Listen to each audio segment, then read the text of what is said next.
কুমিল্লা বরুড়ায় জননন্দিত ও জনপ্রিয় সাংস্কৃতিক নাট্য সংগঠন মঞ্চনীর থিয়েটারের জমকালো আয়োজনের মধ্য দিয়ে নতুন কমিটির পরিচিতি সভা অনুষ্ঠিত হয়েছে। ৩১ জানুয়ারি শুক্রবার সন্ধ্যায় লতিফপুর রেড উইং রেস্তোরাঁয় কনফারেন্স রুমে সংগঠনের সভাপতি সাবেক কাউন্সিলর মোহাম্মদ দেলোয়ার হোসেনের সভাপতিত্বে পরিচিতি সভায় প্রধান অতিথি হিসেবে উপস্থিত ছিলেন বরুড়া উপজেলা নির্বাহী অফিসার নু এমং মারমা মং। বিশেষ অতিথি হিসেবে উপস্থিত ছিলেন বরুড়া থানা অফিসার ইনচার্জ মোহাম্মদ মনিরুল হক, বরুড়া উপজেলা সমাজসেবা অফিসার কামরুল হাসান রনি, সংগঠনের সাধারণ সম্পাদক কেফায়েত উল্লাহ জুয়েল, বরুড়া সোনালী ব্যাংক শাখার প্রাক্তন ম্যানেজার মঞ্চনীর থিয়েটারের সাংগঠনিক সম্পাদক মোহাম্মদ নুরুল হক নুরুর সঞ্চালনায় ও সংগঠনের কোষাধ্যক্ষ মোহাম্মদ সাহেব আলী, সাধারণ সম্পাদক সাংবাদিক মোহাম্মদ মহিবুল্লাহ ভুইয়া বাবলুর সার্বিক তত্ত্বাবধানে সবাই বক্তব্য রাখেন সংগঠনের উপদেষ্টা মোহাম্মদ ফারুকুল ইসলাম, সলিল রঞ্জন বিশ্বাস, সংগঠনের সহসভাপতি মোহাম্মদ ইকরামুল হক, শামসুল আলম শামীম, সংগঠনের সদস্য কবি মোহাম্মদ সুহেল রানা সহ আরও অনেকে। কুষ্টিয়ার দৌলতপুরে জাতীয় দৈনিক জবাবদিহি পত্রিকার ৮ম প্রতিষ্ঠা বার্ষিকী পালিত হয়েছে। সকালে দৌলতপুর প্রেস ক্লাব ডিপিসি কার্যালয়ে জবাবদিহি পত্রিকার দৌলতপুর প্রতিনিধি রাকিব আলীর আয়োজনে ঝাঁকজমকভাবে অনুষ্ঠানটি সম্পন্ন হয়। প্রেস ক্লাবের যুগ্ম সাধারণ সম্পাদক মোহাম্মদ হেলাল উদ্দিনের সঞ্চালনায় প্রধান অতিথি হিসেবে উপস্থিত ছিলেন সাবেক সংসদ সদস্য ও দৌলতপুর উপজেলা বিএনপির আহ্বায়ক আলহাজ রেজা আহমেদ বাচ্চু মোল্লা।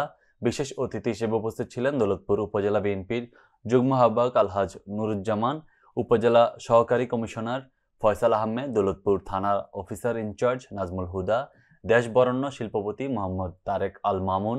এছাড়াও দৌলতপুর প্রেস ক্লাব ডিপিসির সভাপতি আব্দুল আলিম সাচ্চু সহ প্রেস ক্লাবের অন্যান্য সদস্যরা উপস্থিত ছিলেন।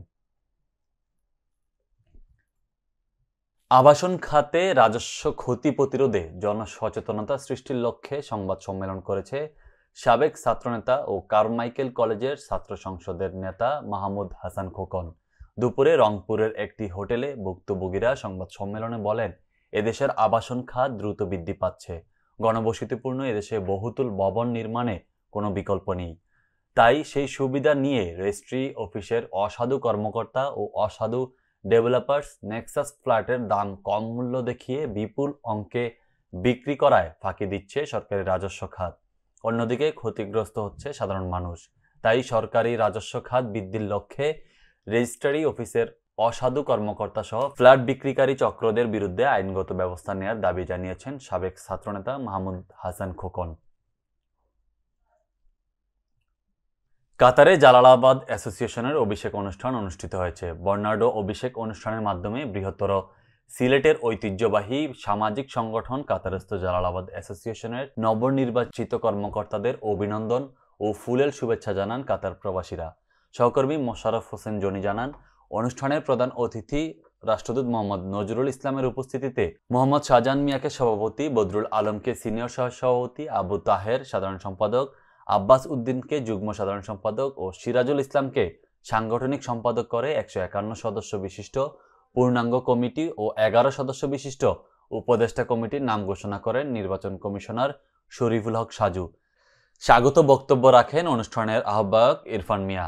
বক্তব্য রাখেন বাংলাদেশ স্কুল ও কলেজের সাবেক ভারপ্রাপ্ত অধ্যক্ষ এ.কে.এম. আমিনুল হক, নোয়াখালী সমিতির সভাপতি আব্দুল মতিন পাটোয়ারি, বাংলাদেশ মুসলিম কমিউনিটির সভাপতি শাহজাহান সাজু ও চট্টগ্রাম সমিতির ভারপ্রাপ্ত সাধারণ সম্পাদক মহিউদ্দিন কাজল।